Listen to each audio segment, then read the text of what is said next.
শনিবার দিন সন্ধেবেলা গেছিলাম মিঠি আর আমি নাচের প্রোগ্রাম দেখতে মান্তুদি আর দিদিভাইদের নাচের স্কুলে।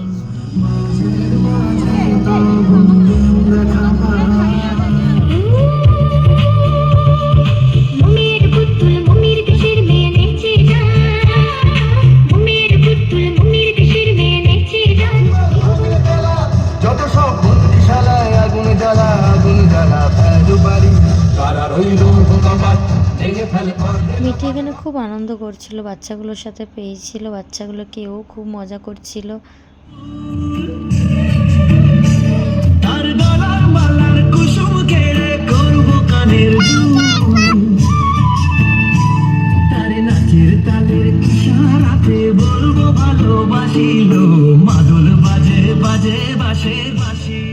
প্রোগ্রাম শেষ হয়ে গেছিল, তারপর মিঠিকে নিয়ে বাড়ি চলে এসেছিলাম। এটাই ছিল সেদিনকে সন্ধ্যাবেলা।